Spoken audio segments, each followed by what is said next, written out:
Welcome to Health, Wellbeing and Lifestyle, where professionals in the field inform, educate and inspire the community to be healthier, more balanced and live the lifestyle they love. Our first guest today is Daniella D'Amore, and she's here to discuss the topic of the importance of meditation and its misconceptions. Welcome, Daniella. Thank you, Megan. Daniella, a lot of people have heard of meditation. Why is it positive for individuals to meditate? Meditation's been around a long time, right? I know that there are a lot of people who think that meditation is some kind of trend, it's trendy, you know, everyone's doing meditation, so it's something we should get on board with or whatever. But, you know, it's a 5,000-year-old fad, let's say that. And every culture on the planet has a form of meditation. It's important, first of all, to find the right meditation that suits you. And there are many out there. And when you find what's right for you and you practice that, and it's a regular practice, then you will start to feel, see, sense so many benefits, not only in your physical body, but in your material life, I guess. You know, your environment, your relationships improve, your health improves, your creativity improves, so many things improve because what meditation helps us to do is to get into that space of calmness, basically. And that's what meditation helps us to do, become better at life. Because then we're not reacting to things, we're responding. Right?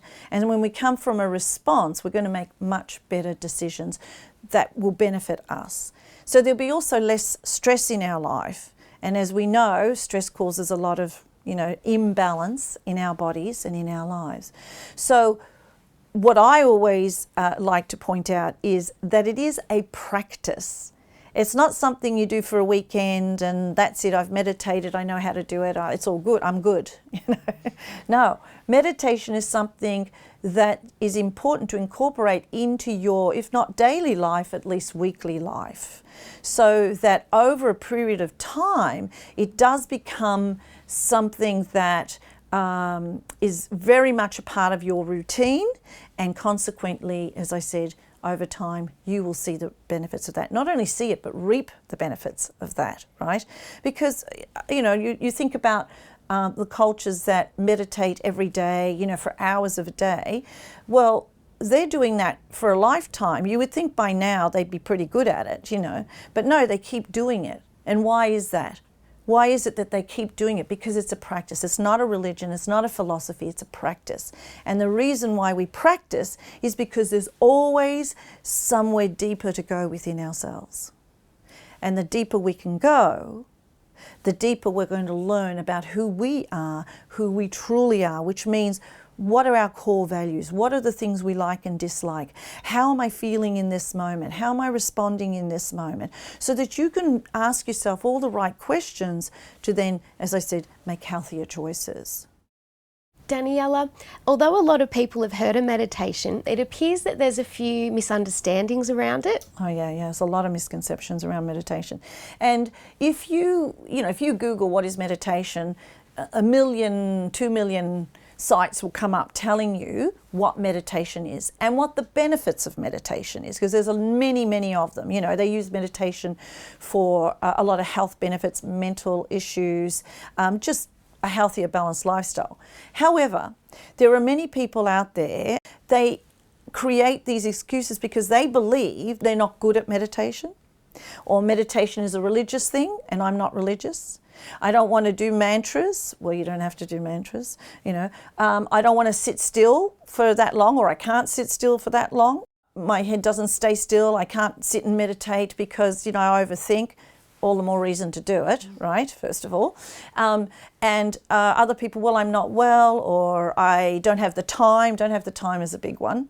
So if you can't find 15 minutes in a week to meditate, then you're not really taking care of yourself, right? So these misconceptions, because as you know, in life, we conceptualize everything in life, right? Everything we believe, our beliefs are based on concepts that we have believed. I mean, I recommend at least 15 minutes a day, which is what I try to do personally. And some days I'll do 15 minutes. Sometimes I do an hour. depending on what I have, and sometimes it's 5 minutes.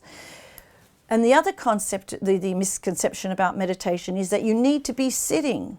No, people meditate when they're doing something they love. So a lot of times when people are gardening, for example, you know, whenever you're in the moment and you're really connected to what you're doing, like, you know, men who tinker away at cars and the hours go by, or it can be even while you're washing the dishes, you know, you're just washing dishes and there's nothing in your mind, you know, or you're just there with the dishes. That's meditating. That's mindful meditating. Because mindful meditating is you are absolutely aligned with the moment. And you are completely aware of what is happening in the moment. So you're aware of everything you're doing, but you're not connected or you're not attached to anything that's happening. The Dalai Lama says, if every 8-year-old on the planet started to learn meditation now and it became part of their life, we would have peace within a generation. For our viewers at home, Daniella, what can they do straight away to start their meditation journey? Well, right away, all they need to do is just sit, you know, find a quiet moment in the day, and all they need to do, and if they want to play music, that's fine too. You know how some people like to have some nice gentle music behind. But the main thing is, if you can sit even for 5 minutes, and all you need to do is just focus on your breath. That's all. Now, thoughts may come in. That's okay. They're supposed to be there. Our minds never stop. We're great thinkers. Sometimes those are good thoughts and sometimes they're not. But just focusing on your breath and just saying to yourself when a thought arises, that's okay. It's okay that you're there. But right now, I'm just focusing on my breath. So you're always bringing the focus and the attention back to your breath. And if you can just start doing that 5 minutes a day, or throughout the day when you're going for a walk, because there are walking meditations as well. And that's about being totally conscious of how your feet touch the earth or how you're walking, how your body is moving. Daniella, that's such wonderful, fantastic information. Yeah, thanks. Thank you so much. Oh, my pleasure. If you'd like to know more about Daniella and the importance of meditation, please go to her webpage on our website, healthwellbeingandlifestyle.com.au. And after the break, we'll have another interesting guest with another interesting topic. Stay tuned. After the break, breathwork expert and life coach Christine Hart-Savage will be talking about overcoming anxiety.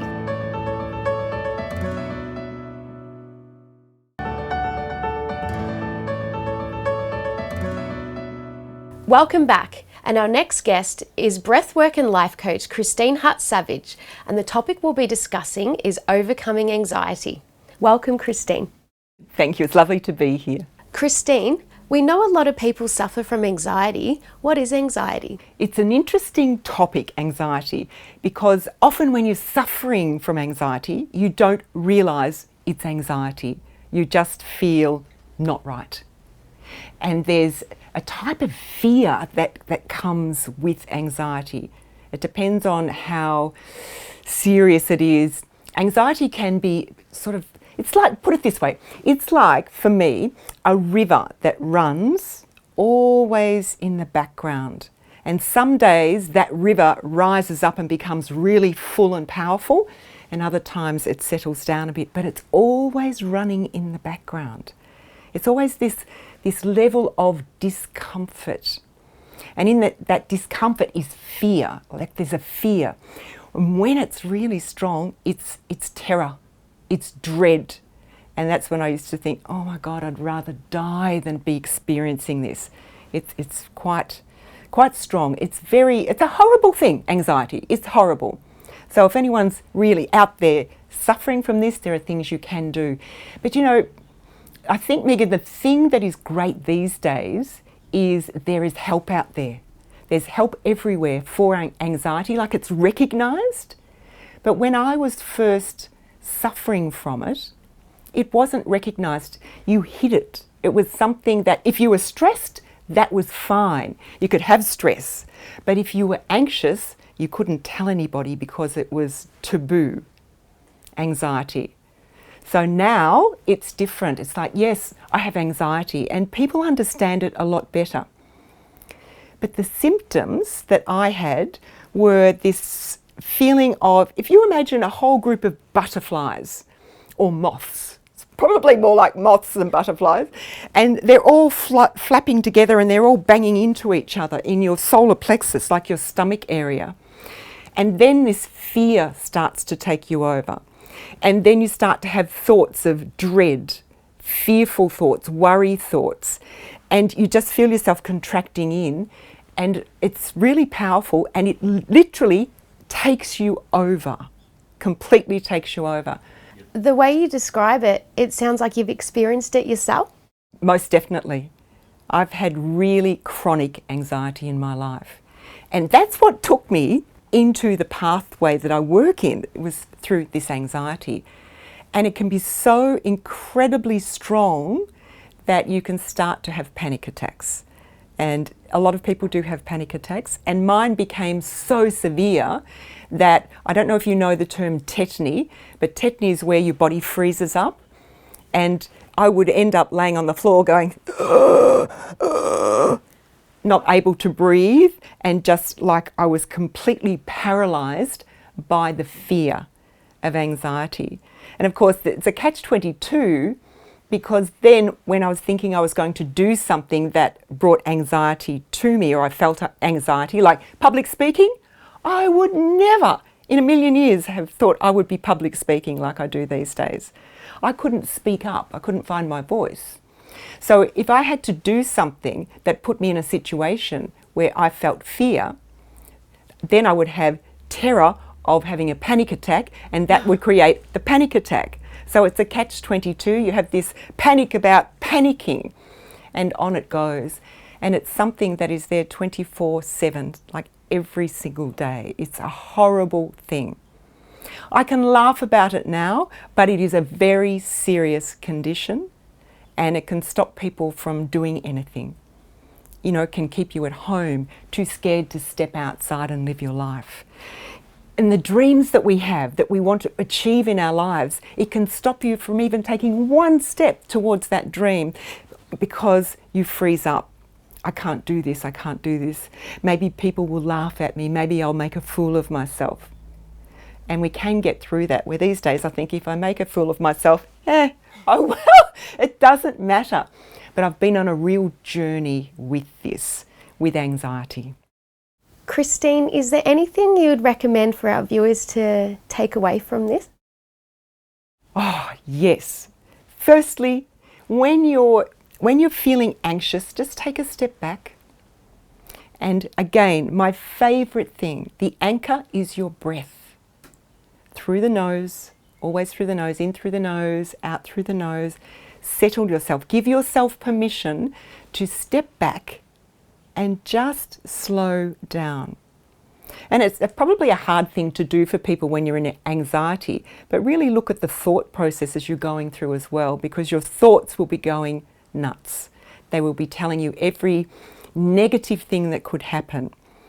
So we need to, when we put it this way, when we breathe, we can slow the thought processes down as well. So again, one of the biggest things I did for anxiety was learn to meditate. And that slows everything down. And when you feel the anxiety building up again, if you didn't do something or have a skill like meditation, you can't bring it back down again. So if you meditate once a day or twice a day, if the anxiety is building and you meditate, it brings it down so that you're balanced again, and then you can go back out into the world. I've got a quick story. Have you got time for a quick story? Yeah. I don't know where I heard this or where it came from, but there was this story about this young boy that was born into a family, a large family, and he was chosen to become a monk. And he did not want to be a monk. Anyway, he was taken to this place, and the abbot sat down and spoke to him in this monastery. And he said, "Sit down, my son," and he said, "Okay, I'm sitting down, but I am standing on the inside." And then one day the abbot was out and about, and he happened to notice this young boy walking up the passageway towards him, and he thought, this is this young man. And he stopped and he spoke to him, and he said, "I see you are standing on the outside, but now you are sitting on the inside." That is what meditation can do for you. That's what it's done for me. That's why I love to teach people meditation. What a fantastic story, Christine. If you'd like to know more about overcoming anxiety and Christine Hart-Savage, go to her webpage on our website, healthwellbeingandlifestyle.com.au. And after the break, we'll have another interesting guest with another interesting topic. Stay tuned. After the break, psychic medium and author Anthony Kilner will be talking about the differences between physical and metaphysical life experiences.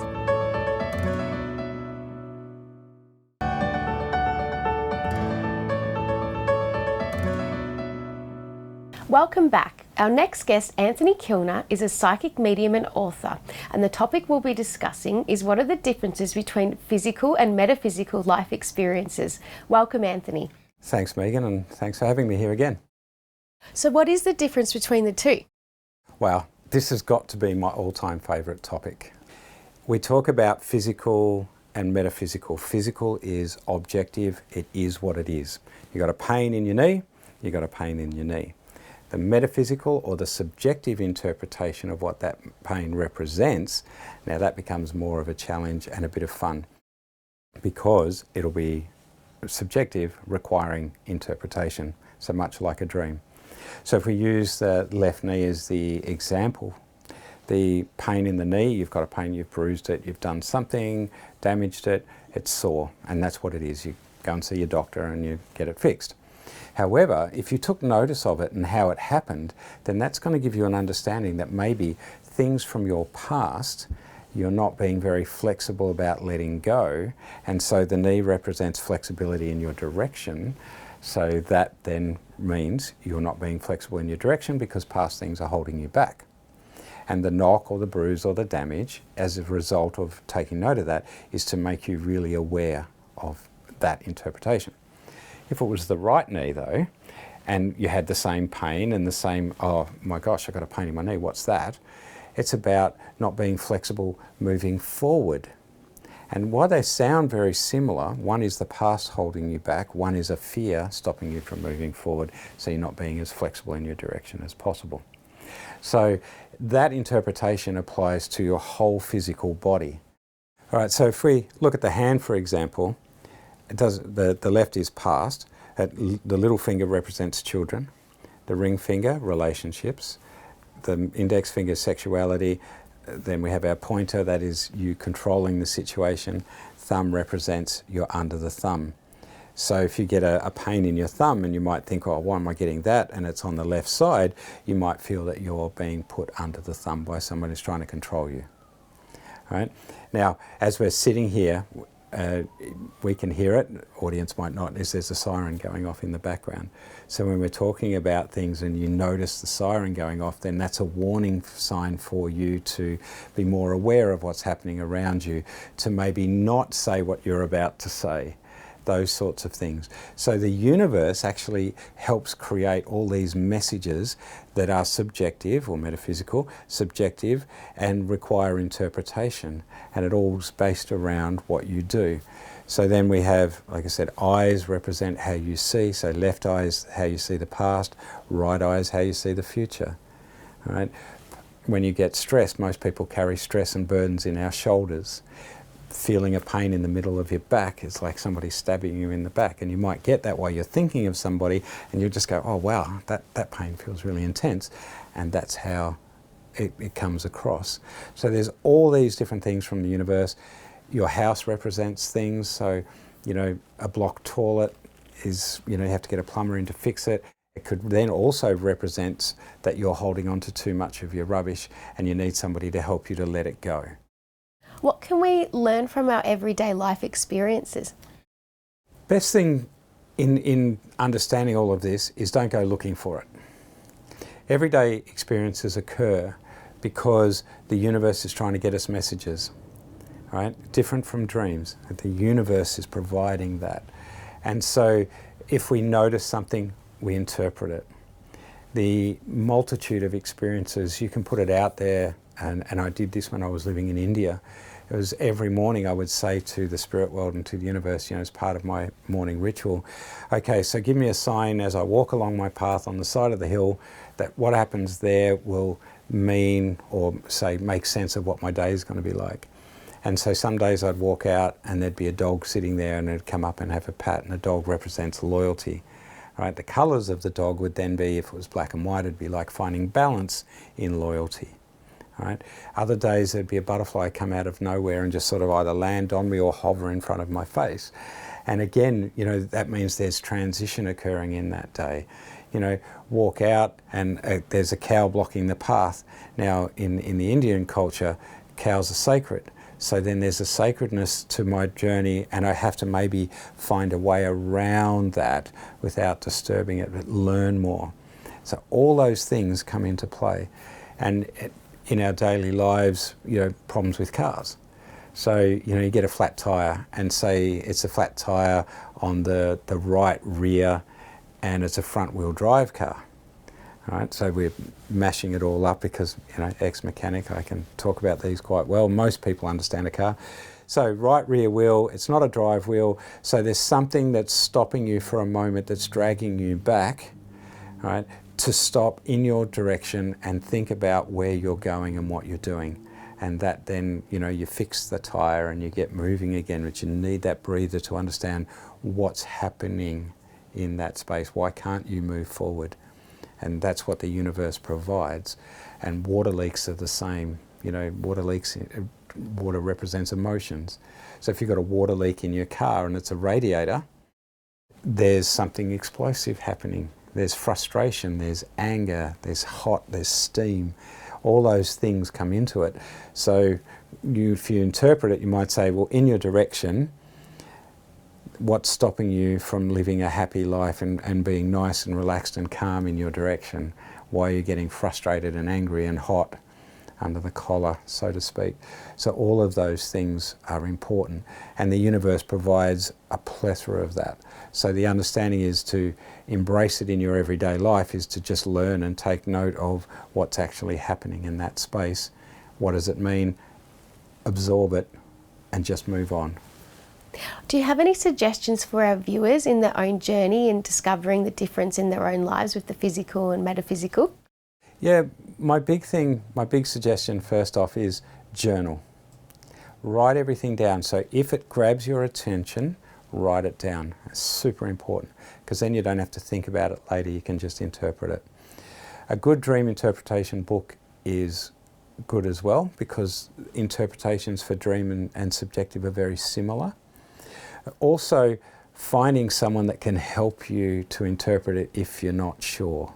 And that's really important. And I find sitting circle, which is, the spiritual aspect of learning all of this stuff, your body doesn't lie. Your body tells you what's going on. You've just got to pay attention to it. In a good circle, you'll learn that as well. Thanks, Anthony. That's such rich information. If you'd like to know more about Anthony Kilner and the difference between the physical and the metaphysical life experience, please go to his webpage on our website, healthwellbeingandlifestyle.com.au. And that's all for us today, and we'll say bye-bye for now and see you next week. If you'd like to know more about our show, please like us on Facebook, follow us on Instagram, and subscribe to our YouTube channel.